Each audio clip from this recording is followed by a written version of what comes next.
FromSoft games are FromSoft games. Ugh.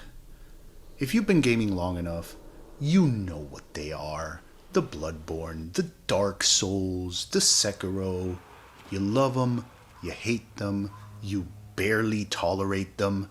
Whatever your opinion of them may be, it's kinda hard to deny this phenomenon FromSoft has unleashed onto the gaming world. They're not fun. They're almost the anti-fun, at least by what my definition of fun is. They tend to be dour, miserable, and sometimes unreasonably difficult to the point where you just want to chuck your controller at the screen in rage. Yet, there's something there. Something so very compelling about them. I don't understand what it is, but it is. And I got hooked fairly early on. Dark Souls, 2011.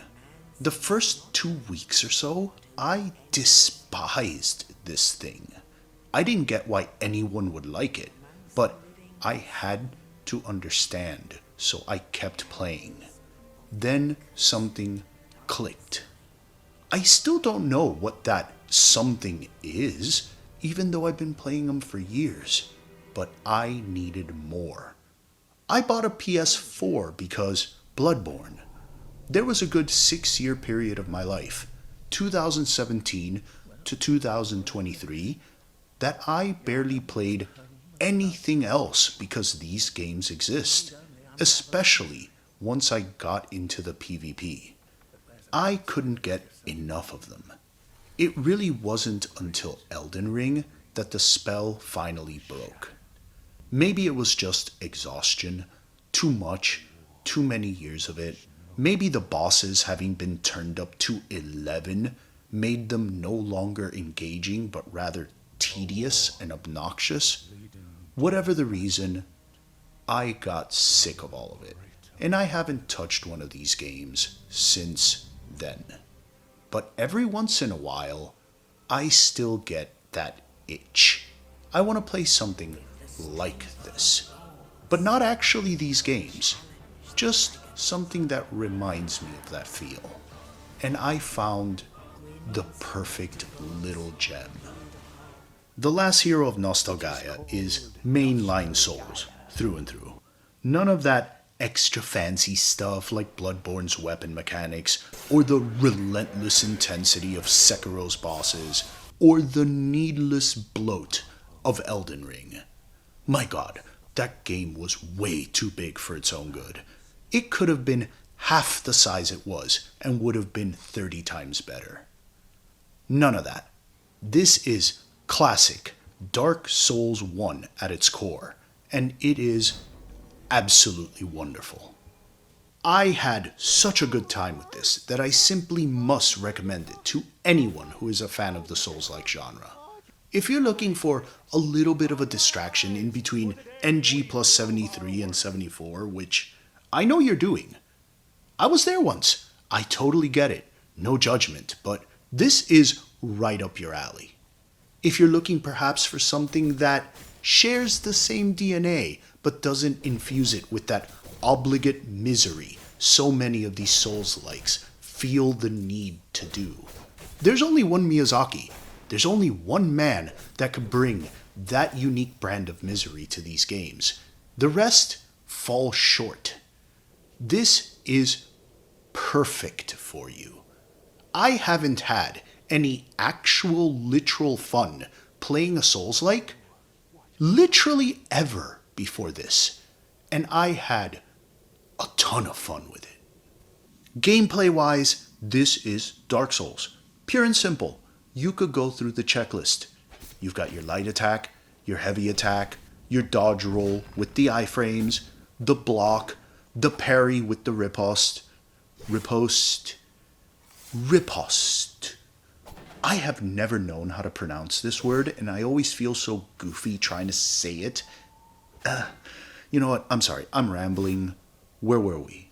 Oh yeah. The control layout is exactly like Dark Souls, to the point where within a few minutes, muscle memory sets in and you know exactly what to do. You've got the doors that don't open on this side. That's a very important thing. It's not a Soulslike if the doors open from both sides. Nope. We all know this. You've got the bosses at the end of certain areas that test your skills and require pattern recognition and a bit of patience in order to defeat. They're not the most difficult. Unfortunately for me, this would probably be my biggest complaint about the game. The bosses that were there, the few that there are, were very entertaining and I wanted more. I wanted more of this game in general. However, it is a smaller, more independent title. I'm willing to give this a pass. What is there is very well constructed. What else? Oh yeah, the interconnected map, which this game does even better than the original Dark Souls. Actually, better than pretty much all of the FromSofts. The entire map, from beginning to end, is 100% interconnected. And the way that they integrate this into the overall story is done so well. It is so cute and I loved it. This right here is where the Last Hero of Nostalgaia truly stands out, because otherwise, a more blatant Dark Souls knockoff could not possibly exist. The setting and what they do with it. Nostalgaia is video game land, the world where all of gaming's adventures happen.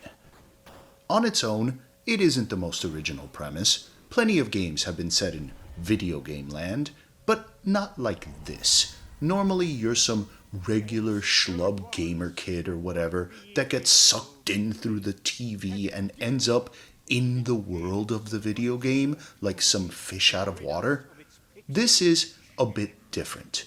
Nostalgaia is the staging area where all the heroes have their gaming adventures. And when they are done, they sacrifice the memories they had in their adventure right back into the world, so more gamers can have more gaming adventures. Everything was running just as it should until a certain protagonist decided, you know what? Fuck this. Why am I going to 86 myself for the sake of the land? I don't want to do that. I'm just going to stick around and run shit. A couple of more protagonists follow suit, and the entire infrastructure of the world starts to fall apart. Textures started to break down. Characters would get buggy. The entire place is a glitchy mess, to the point where heroes began being hated by the very NPCs that were there to service the adventure in the first place.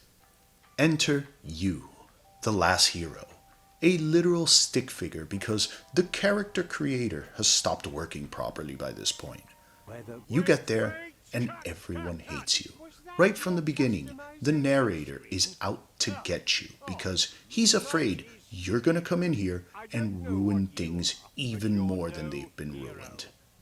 The story itself isn't all that dissimilar to what happened in the land of Lordran, with Lord Gwyn refusing to let the first flame die out, allowing the natural cycle of light and dark to continue as it should, causing everything to fall apart.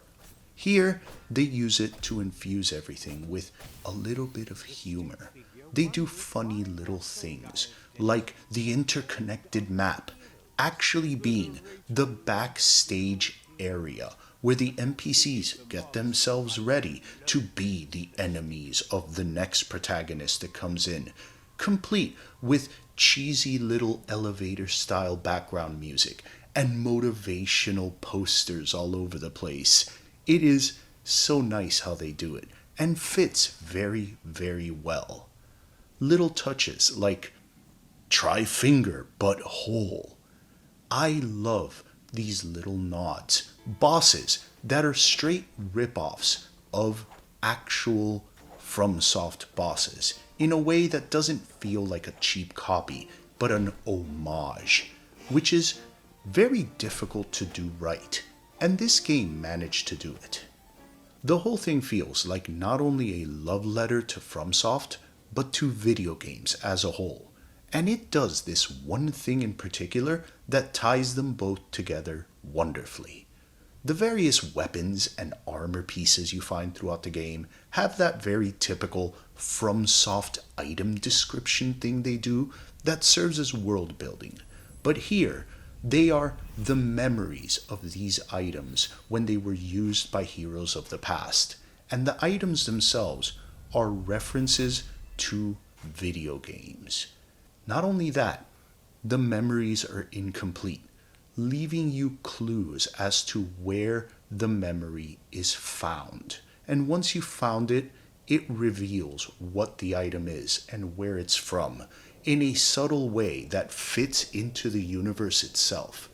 It was great for me to find an item and then read the description once I unlocked the memory and realize, holy shit, that's from this game.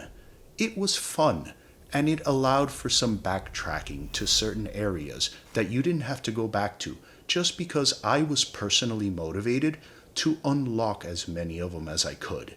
This one unique gameplay twist was something I very much appreciated in what was otherwise as by the numbers a Dark Souls clone as could possibly exist. But it did one thing in particular that even FromSoft has never gotten right. And now that I think about it, almost no RPG manages to do. It made luck a viable stat to upgrade. I had no intention whatsoever of even looking in luck's direction. I was going to play through the game twice to check out as much as I could for the sake of the video. Unless it sucked, then I wasn't going to play it at all, but it didn't, so I did. My first playthrough was your standard melee build. Check out all the different weapons, you know, good old-fashioned barbarian bonk build goodness. Of course, I didn't put a single point into luck. Why would I do that? I'm not a psychopath. Let's be honest. How many of you out there have ever put a point into luck? Has anyone ever? It's a borderline useless stat. But as I played, I noticed that there happened to be bonuses for leveling up luck. In the exact same way that you unlock bonuses for recalling the various memories of all the gear you find, which unfortunately I'd forgotten to mention earlier. My bad. Regardless, this got me curious. So my next playthrough I decided to do this hybrid lucky mage thing, kill two birds with one stone, check out the spells, and see what this whole luck thing is about. And, oh boy, it's pretty beefy. I liked it. I never thought I would say this about the luck stat. I'd never put points into it before. Probably never will again. No games really make it a stat worth bothering with. This one does. You get all these little abilities that increase in probability as you put more points into it. Increased item find, for sure. All games do that, and practically nothing else. But other stuff too. Health regen on hit. The ability to completely replenish your magic pool. A crit chance that goes through the roof to the point where I was one-shotting enemies half the time, amongst other things. It felt kind of OP. I'm not entirely sure if it was actually overpowered, or perhaps it's the fact that I'd played through the game before. Either way, I was mowing through enemies left and right. Officially, this is the first time in ever that a video game has a luck stat actually worth putting your points into. My little lucky mage was such a blast to play with, and even my boring ass melee build was pretty fun too. I had a great time with this game. It isn't without its flaws. The story felt like it fizzled out into nothing near the end, could have been better fleshed out. It was a fairly linear experience, kind of from beginning to middle to end, with very little deviation. There could have been more branching paths. Overall, the game could have been longer. I highly recommend that you get the complete or deluxe or whatever they want to call it edition that has the DLC, which adds 2 other areas, one of which is like a Minecraft level that was so much fun to play through. That felt like more of a complete experience. If you're a fan of the Souls-like genre, or FromSoft games in general, The Last Hero of Nostalgaia is at least worth a look. I absolutely love it when I stumble upon these random nothing titles I'd never heard of, and then I have an amazing time that is completely betrayed by its score. This is one of those 7 out of 10s. The dreaded death sentence of gaming. And that isn't fair. This game retains the core gameplay mechanics and overall structure of these kind of games and infuses it with a little bit of levity and some tongue-in-cheek humor that so many of these Souls clones lack. And that on its own is worth checking out.